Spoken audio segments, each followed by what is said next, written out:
आदरणीय सभापति जी, राष्ट्रपति जी ने अपने अभिभाषण में विस्तार से चार सबसे बड़ी जातियों के विषय में हम सबको संबोधित किया था। युवा, नारी, गरीब और हमारे अन्नदाता। हम जानते हैं इनकी समस्याएं ज्यादातर एक समान है, उनके सपने भी एक समान है और उसके समाधान अगर करने हैं तो थोड़ा 19-20 का फर्क पड़ेगा, लेकिन इन चारों वर्गों के समाधान के रास्ते भी एक ही हैं और इसलिए उन्होंने बहुत ही उपयुक्त रूप से राष्ट्र का मार्गदर्शन किया है कि इन चार स्तंभों को मजबूत करिए, देश विकसित भारत की तरफ तेज गति से आगे बढ़ेगा।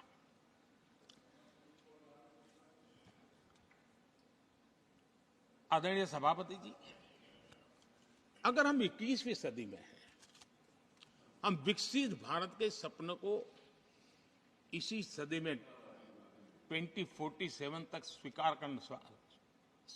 सिद्ध करना चाहते हैं, तो 20वीं सदी की सोच नहीं चल सकती। इस समय 20वीं सदी का स्वार्थी एजेंडा,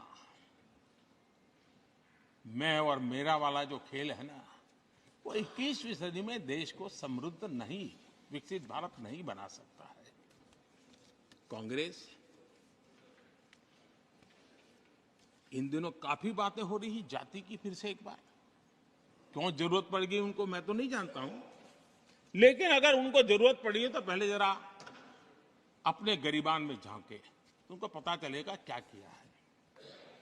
दलित, पिछड़े और आदिवासी, कांग्रेस जन्मजात उनकी सबसे बड़ी विरोधी रही है।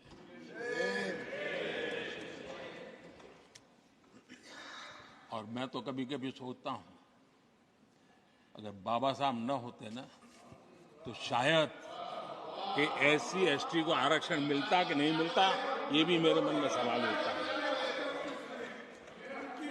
आदरणीय सभापति जी, और मैं ये कह रहा हूं, इसके पीछे मेरे पास प्रमाण है।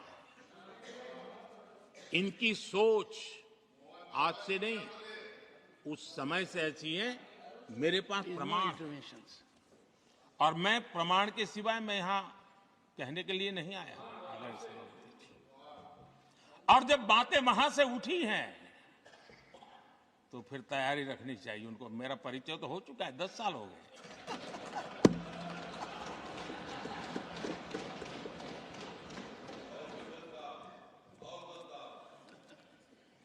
एक बार, और मैं आदरपूर्वक नेहरू जी को इन दिनों ज्यादा याद करता हूं, क्योंकि हमारे साथियों की अपेक्षा रहती है कि जरा उनको तो बोलो, कुछ तो बोल रहा थे। अब देखिए, एक बार नेहरू जी ने एक चिट्ठी लिखी थी और ये चिट्ठी मुख्यमंत्रियों को लिखी थी। मैं उसका अनुवाद पढ़ रहा हूं। उन्होंने लिखा था, ये देश के प्रधानमंत्री पंडित नेहरू जी द्वारा उस समय के देश के मुख्यमंत्रियों को लिखी गई चिट्ठी है, ऑन रिकॉर्ड है। मैं अनुवाद पढ़ता हूं। मैं किसी भी आरक्षण को पसंद नहीं करता और खासकर नौकरी में आरक्षण तो कतई नहीं। मैं ऐसे किसी भी कदम के खिलाफ हूं जो अकुशलता को बढ़ावा दे, जो दोयम दर्जे की तरफ ले जाए। ये पंडित नेहरू ने मुख्यमंत्रियों को लिखी हुई चिट्ठी है। और तब जाकर के मैं कहता हूं, ये जन्मजात इसके विरोधी है। नेहरू जी कहते थे, अगर एससी, एसटी, ओबीसी को नौकरियों में आरक्षण मिला तो सरकारी काम का स्तर गिर जाएगा।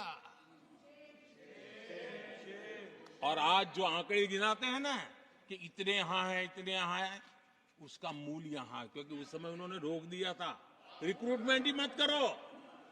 अगर उस समय सरकार में भर्ती हुई होती और वो प्रमोशन करते करते आगे बढ़ते तो आज यहां पर पहुंचते। सभापति जी, ये कोर्ट में पढ़ रहा हूं, आप वेरीफाई कर सकते हैं, मैं पंडित नेहरू का कोर्ट पढ़ रहा हूं।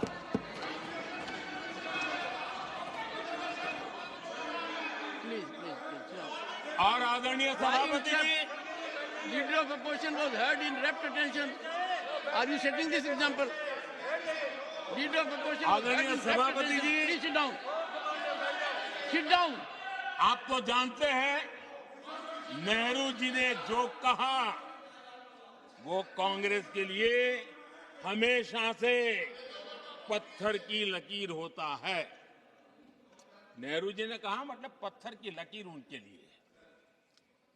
दिखावे के लिए आप कुछ भी कहें, लेकिन आपकी सोच ऐसे कई उदाहरणों से सिद्ध होती है। मैं अनगिनत उदाहरण देख सकता हूं, लेकिन मैं एक उदाहरण जरूर देना चाहता हूं, और वह उदाहरण मैं जम्मू कश्मीर का देना चाहता हूं।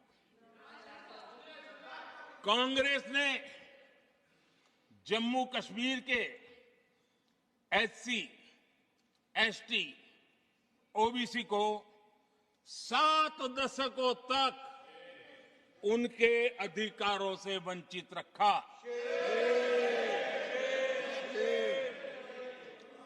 आर्टिकल 370 मैं हम कितनी जीतेंगे उसकी बात अभी नहीं कर रहा हूं। आर्टिकल 370 को निरस्त किया, तब जाकर के इतने दशकों के बाद एसटी, एसटी, ओबीसी को वो अधिकार मिले जो देश के लोगों को बरसों से मिले हुए थे, उसको रोक के रखा था। जम्मू कश्मीर में फॉरेस्ट राइट्स एक्ट उनको प्राप्त नहीं था। जम्मू कश्मीर में प्रिवेंशन ऑफ एट्रोसिटी एक्ट नहीं था।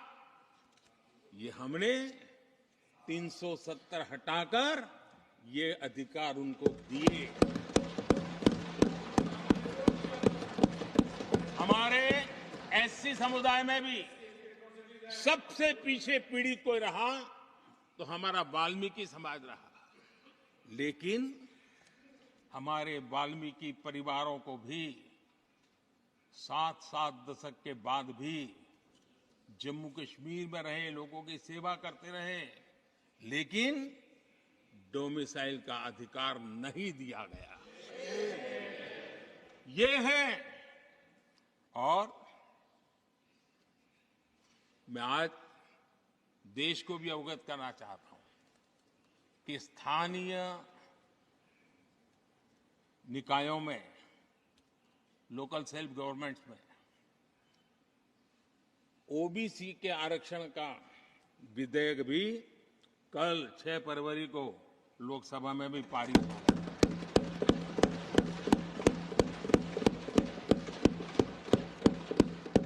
आदरणीय सभापति जी, एससी, एसटी, ओबीसी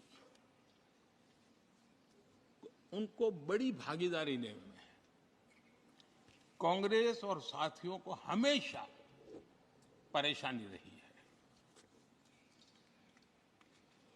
बाबा साहब की राजनीति को, बाबा साहब के विचारों को खत्म करने के लिए कोई कसर उन्होंने छोड़ी नहीं है। वक्तव्य अवेलेबल है, चुनाव में क्या क्या बोला गया वो भी अवेलेबल है। इसको भारत रत्न भी देने की तैयारी नहीं थी, वो भी भाजपा के समर्थन से और सरकार बनी, तब बाबा साहब को भारत रत्न। इतना ही नहीं, सीताराम केसरी, अति पिछड़ी जाति से कांग्रेस पार्टी के अध्यक्ष उठा करके फुटपाथ पर फेंक दिया गया। ओबीसी, वो वीडियो अवेलेबल है, वो देश ने देखा सीताराम केसरी के साथ क्या हुआ।